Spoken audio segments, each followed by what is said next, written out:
Samurai at first, and then a ronin, Miyamoto Musashi is considered to be the greatest swordsman ever in the history of Japan, in large part due to his almost surreal discipline. Indeed, it's been said that he fought 60 duels and never lost one. He fought for the first time when he was 13 against an experienced samurai and came out victorious. He took down the greatest swordsman at that time, one by one, until the throne was his, and his alone. However, Miyamoto was more than that. Not only was he a master of his craft, but he was also an artist, a cerebral philosopher, and a Buddhist. He sought meaning, wrote war and philosophy books, and his work became a blueprint for people who wanted to live a disciplined life. A week before he died in 1645, Miyamoto Musashi wrote 21 principles called Dokudo, by which he expresses a stringent, honest, and ascetic or strongly self-disciplined view of life. In this video, we're going to see what made Miyamoto so disciplined and how we can use this wisdom to build our own discipline. A quality that has been cherished and revered by human beings since the dawn of time. By embodying discipline, we're making sure that our independence is respected and our dreams are fulfilled. If people are disciplined and have an honorable way of conduct, the country or civilization will truly thrive. So with that in mind, here are 4 life teachings about discipline from the words of Miyamoto Musashi. Number 1. Avoid doing things just because they feel good. Miyamoto says, "Do not seek pleasure for its own sake." In the late years of the 16th century, Miyamoto, who was on a mission to be the greatest swordsman, wandered around and even stayed in the darkest and scariest places. It would have been no surprise if one encountered him in the middle of a lonely forest on freezing nights, accompanied only by his swords. Miyamoto knew that greatness had a price, and he needed to pay it, no matter how expensive it was. From a very young age, he sacrificed typical desires and the path of comfort in order to focus on what he wished to become, and to stay true to the path he intended to follow. He found the pursuit of a luxurious home, fine food, and fanciful possessions distracting. Now, let's imagine a version of Miyamoto that decides to indulge in those pleasures that don't serve his overall goals, to wake up late every day or routinely eat rich dishes that lack nutrition. Do you think he would have gone far in developing his skills and becoming the greatest swordsman in the history of feudal Japan? Probably not. Today, in an ever-stimulating world, there's an abundance of pleasures, which for many brings with it a lack of meaning. And according to many greats of the history of humanity, having meaning is what truly makes us happy. In the modern world, instant pleasure has never been more easily accessible. But the sad reality is that constantly indulging in pleasures doesn't lead to happiness. It can lead to a sense of emptiness and even addiction in extreme cases. Today, pleasure is so easily accessible, it's almost scary. You just need to pop your phone from your pocket to get the instant dopamine hit we all crave. In the attention-driven economy of the modern world, pleasure is one of the most valuable currencies. You're almost never out of its sight. Whatever you're doing, there's always someone, a product or service lurking in the background, luring you towards false promises of happiness. The antidote of pleasure is meaning, believing in something that truly dictates your days in a way that can only move you forward, no matter the temptation, no matter the pleasures that are surrounding you. We need to look to those who succeeded in finding meaning and fighting pleasures, like Miyamoto. Miyamoto felt that indulging in pleasure steals time from us, because time well spent is when you do something that matters, and that feeling has no equal.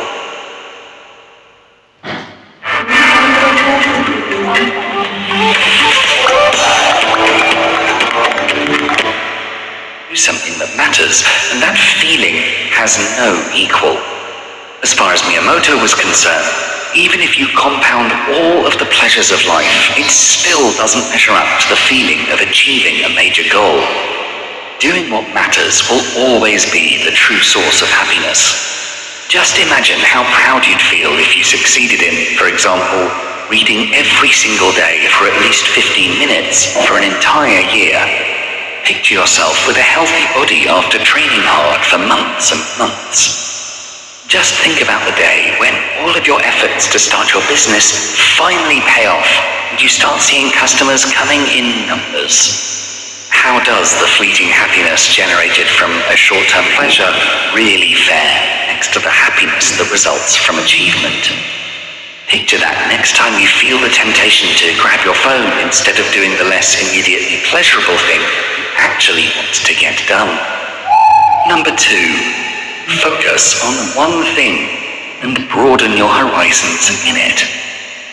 In the words of Miyamoto, practice and understand the realization that by knowing one way, you know 1,000. Miyamoto dedicated his life to mastering the sword. When he was younger, he trained from dusk till dawn recklessly and pushed his boundaries further and further.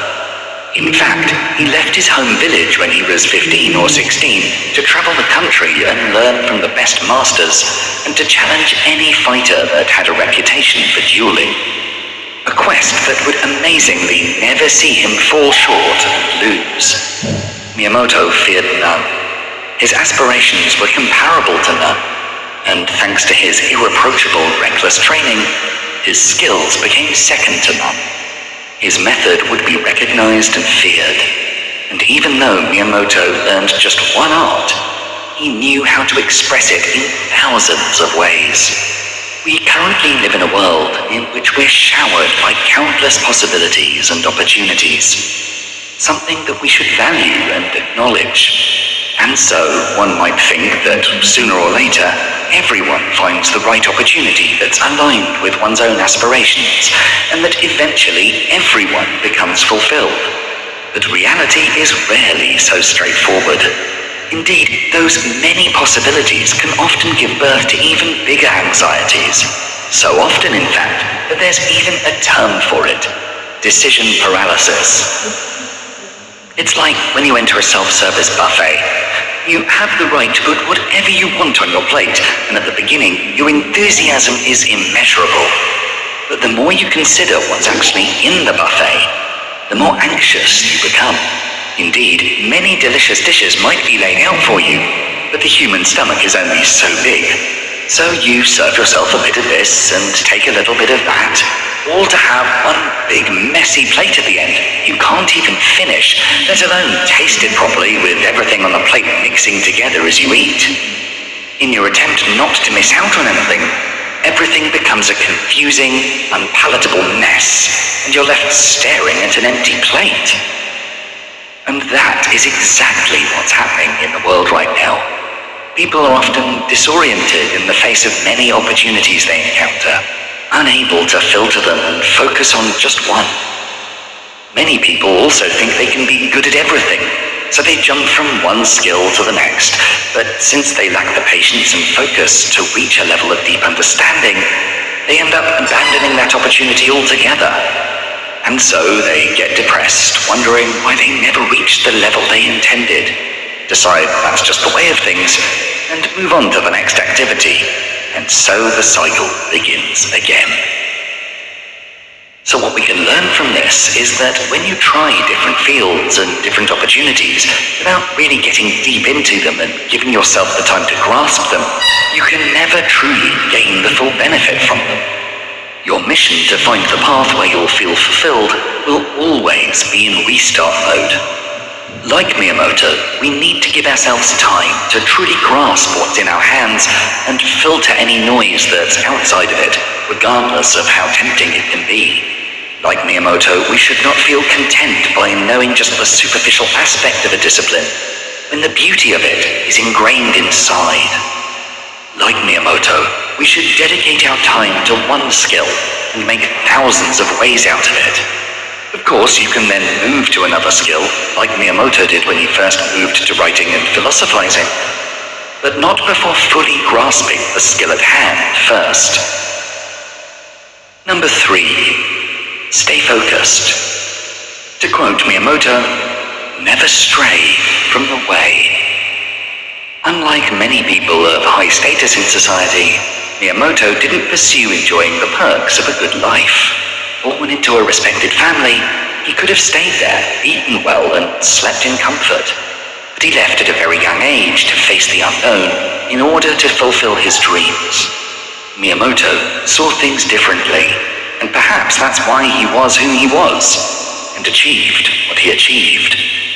Even after fulfilling his mission, gaining huge notoriety, he still didn't pursue luxury.